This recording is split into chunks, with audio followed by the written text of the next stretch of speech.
শুরু করছি optical instruments part 2। চোখের কিছু ত্রুটি নিয়ে আলোচনা করব এবং সেই ত্রুটির কারণ, প্রতিকার নিয়ে আলোচনা হবে। প্রথম ত্রুটি 1 নাম্বার, এটা এ নাম দিলাম, পার্ট 2A। যেহেতু প্রথম ত্রুটি নিয়ে আলোচনা করছি, দীর্ঘ দৃষ্টি, লং সাইট অথবা হাইপারমেট্রোপিয়া। ঠিক আছে, তো ক্লাস 10-এ কাকে বলে, কারণ কি, আর প্রতিকার হিসাবে 1 লাইনের ছিল। কোনো কোনো বইতে আবার ডিটেলসও ছিল। সেই একই জিনিস ক্লাস 12-এ আছে এবং ভালোভাবেই পরীক্ষায় আসে। তো এটা আলোচনা করছি যে দীর্ঘ দৃষ্টি কাকে বলে। যদি চোখ দূরের বস্তুকে স্পষ্ট দেখতে পায় কিন্তু কাছের বস্তুকে ভালোভাবে দেখতে পায় না, এই ধরনের ত্রুটি থাকলে তাকে বলা হচ্ছে দীর্ঘ দৃষ্টি বা হাইপারমেট্রোপিয়া। অর্থাৎ দূরের জিনিসটাকে ভালোভাবে দেখতে পাবে, সেটাই হাইপারমেট্রোপিয়া, কাছেরটাকে দেখতে পাবে না। আচ্ছা, এটা গেল ত্রুটি কাকে বলে। 2 নম্বর হচ্ছে কি কারণে এটা হয়। বিভিন্ন বইতে রয়েছে, আমি ক্লাস 10-এর একটা বই দেখাচ্ছি, সিদ্ধান্ত রায়ের বই। এখানে দেওয়া আছে, 1, চোখের লেন্সের ফোকাস দৈর্ঘ্য বেড়ে গেলে তখন এই সমস্যাটা হয়, অর্থাৎ অভিসারী ক্ষমতা কমে গেলে। 2 নম্বর, অক্ষি গোলকের আকার ছোট হয়ে গেলে, যদি আকারটা ছোট হয়ে যায়, বড় আকার ছিল ছোট হয়ে যায়। আর 3 নম্বর, কর্নিয়া তলের বক্রতা কমে গেলে, কমে যাওয়া মানেই হচ্ছে ছোট হয়ে যাওয়া। এই কারণে, 3টে কারণে হাইপারমেট্রোপিয়া বা দীর্ঘ দৃষ্টি ত্রুটি হয়ে থাকে। এখন আমরা পুরো বিষয়টাকে আঁকার মাধ্যমে বা রশ্মি রেখাচিত্রের সাহায্যে বোঝানোর চেষ্টা করছি। আমি এখানে 4টে পজিশন করে দেখাচ্ছি, 1, 2, 3, 4। বইতে আছে 3টি, আমি একটা বাড়িয়েছি। এটা হচ্ছে, এটা না করলেও চলবে, ক্রস দিয়ে রাখলাম, না করলেও চলবে।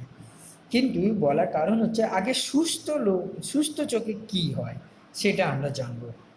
ঠিক আছে, তো প্রথমে দেখো এখানে একটা পয়েন্ট দিচ্ছি এবং নাম দিচ্ছি এন। এটার নাম হচ্ছে নিকট বিন্দু। নিকট বিন্দু কাকে বলে না, চোখ সবচেয়ে কাছে যে বিন্দুতে কোনো বস্তু রাখা ভালোভাবে স্পষ্টভাবে দেখতে পায়। আর সুস্থ চোখের জন্য এটা হচ্ছে 25। আচ্ছা, এখানে চক্ষু লেন্স আঁকতে হবে, প্রত্যেকেরই চক্ষু লেন্স এঁকে দিচ্ছি।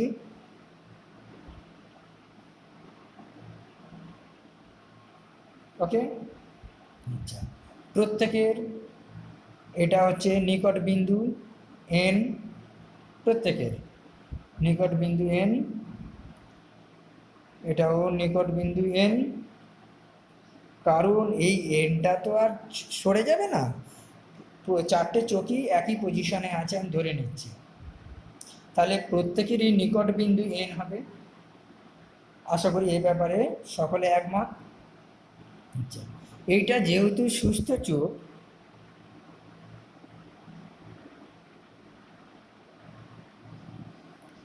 তাহলে এর প্রতিবিম্বটা রেটিনাতে তৈরি হবে। তাহলে কি লিখব, রেখাচিত্রটা এই যাবে,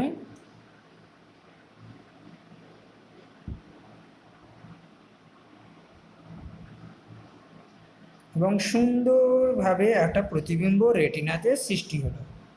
তাহলে কনক্লুশন লিখব, প্রতিবিম্ব রেটিনায় গঠিত হয়, তাই লিখলাম। আচ্ছা, এটা গেল সুস্থ চোখের। এটা দরকার নেই এই উত্তর লেখার সময়, কিন্তু এরপর যেটা করতে হবে সেটা হচ্ছে, যদি দীর্ঘদৃষ্টি কোনো ত্রুটির চোখ হয় সেক্ষেত্রে রশ্মিচিত্র কেমন হবে। আশা করি রেটিনাতে তৈরি হবে না, একটু পিছিয়ে যাবে, এই জায়গায় সৃষ্টি হবে।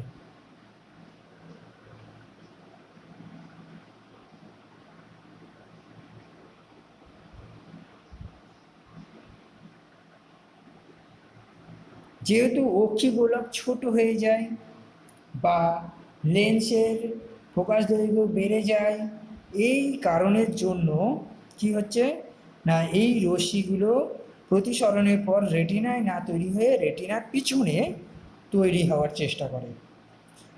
এটা কিন্তু যথারীতি 25 সেন্টিমিটার, ঠিক আছে। অর্থাৎ স্পষ্ট দর্শনের ন্যূনতম দূরত্বে সুস্থ চোখের জন্য 25 সেন্টিমিটারের একটা বই রাখা আছে, লেখা রাখা আছে। হাইপারমেট্রোপিয়া চোখ সে কিন্তু দেখতে পাচ্ছে না, কারণ তার অক্ষিগোলকের বাইরে প্রতিবিম্ব সৃষ্টি হচ্ছে। তাহলে কী লিখতে হবে? হাইপারমেট্রোপিয়া ত্রুটিযুক্ত চোখ এটা, এবং প্রতিবিম্ব রেটিনার পিছনে তৈরি হয়, সেটাই লিখে দিলাম।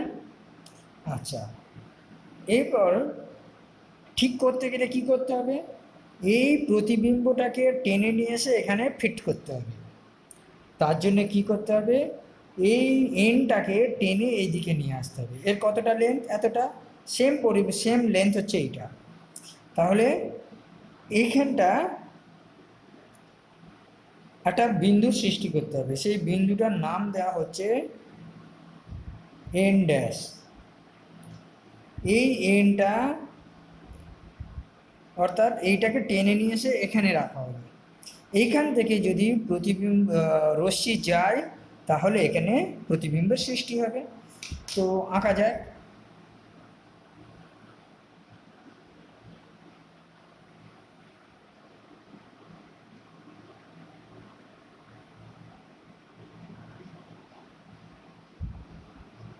তাহলে ব্যাপারটা লক্ষ্য করো, এই হচ্ছে আমার পেপার আর আমার চোখ রয়েছে, আমি পড়তে পারছি না, এটা এন বিন্দুতে রয়েছে, এন বিন্দু, ঠিক আছে। এইটা মনে করো এন বিন্দু, এন বিন্দু, আমি পড়তে পারছি না, আমার চোখটা হচ্ছে হাইপারমেট্রোপিয়া। এবারে হাতটাকে আমি পিছনের দিকে নিয়ে গেলাম, দেখো আগে এখানে ছিল, এখন পিছনের দিকে নিয়ে গেলাম, অর্থাৎ এন ড্যাশ বিন্দুতে নিয়ে গেলাম। এবারে আমি দেখতে পাচ্ছি, কারণ আমার রেটিনাতে প্রতিবিম্ব সৃষ্টি হয়েছে। বোঝাতে পেরেছি? আগে এখানে হাত ছিল, এই এই এই ব্যাপারটা, ফলে পিছনে প্রতিবিম্ব তৈরি হচ্ছে বলে আমি দেখতে পাচ্ছি না, হাতটাকে একটু পিছিয়ে দিলাম, দিতে এবারে আমার রেটিনাতে প্রতিবিম্ব সৃষ্টি হলো। এটা কিন্তু একটা সত্যি মেজর প্রবলেম, হ্যাঁ, যাদের হাইপারমেট্রোপিয়া আছে। তো এই ব্যাপারটা পড়তে হবে। তো এখানে কি লিখতে হবে না, এন ড্যাশ হচ্ছে চোখের নিকট বিন্দু, আর এন হচ্ছে সুস্থ চোখের নিকট বিন্দু। দেখো এই এন ড্যাশ হবে দীর্ঘদৃষ্টির ত্রুটি চোখের নিকট বিন্দু। তোমাদের আগের ভিডিওয় আমি বলেছিলাম যে নিকট বিন্দু কি, এই যে নিকট বিন্দু বলেছিলাম না, ধরো 15 না, এখানে হবে বি, অর্থাৎ একটু পিছিয়ে দিল। হ্যাঁ, আগে যে সুস্থ চোখের ছিল 25 সেন্টিমিটার, সেটা নয়, এই যে 25 সেন্টিমিটার ছিল সেটা না, একটু দূরের দিকে চলে গেছে, এটা এন, এটা এন ড্যাশ এই ছবিতে, একটু পিছিয়ে গেল। তাহলে এই বি বিন্দু হলো এই চোখের নিকট বিন্দু, তাহলে এটা হচ্ছে দীর্ঘদৃষ্টি সম্পন্ন চোখের বি বিন্দু হচ্ছে নিকট বিন্দু। এইটা আমি সেটা বোঝানোর চেষ্টা করছি, যে একটু দূরের দিকে চলে গেল, হ্যাঁ, দূরের দিকে চলে যেতে সেটা হচ্ছে দীর্ঘদৃষ্টি ত্রুটি চোখের নিকট বিন্দু, আর এন হচ্ছে সুস্থ চোখের নিকট বিন্দু।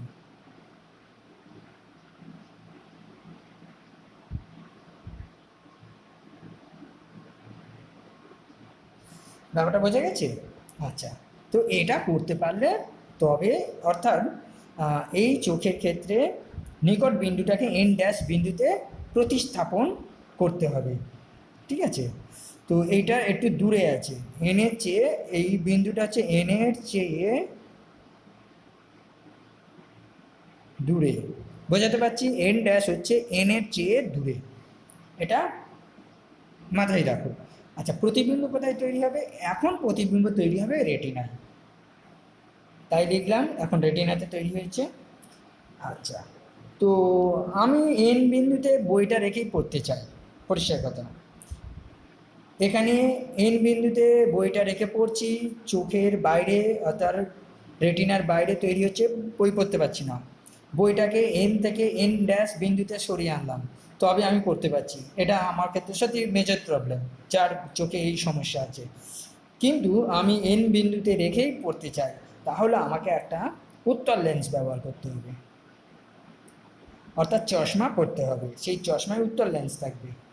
এবারে বইটা কোথায় আছে? এটা কিন্তু বই, বই রাখা আছে, এটা বই রাখা আছে, অরিজিনাল বস্তু। হ্যাঁ, তো বইটা যদি এখানে রাখি তাহলে প্রতিবিম্বটা সৃষ্টি হবে কোথায়? ভার্চুয়াল ইমেজ একটা সৃষ্টি হবে, সেটা হবে এন ড্যাশ বিন্দুতে। ঠিক আছে, এই চোখের ক্ষেত্রে এন ড্যাশ বিন্দুতে একটা ইমেজ তৈরি হবে, ইমেজ, আর এটা হবে অবজেক্ট। এখান থেকে কনসেপ্টটা তুলে নাও, এখানে হবে অবজেক্ট আর এখানটা হবে ইমেজ, এটা তো চোখের ইমেজ তৈরি হবে। তাহলে আমি কিভাবে আঁকবো? আমি এইভাবে আঁকবো,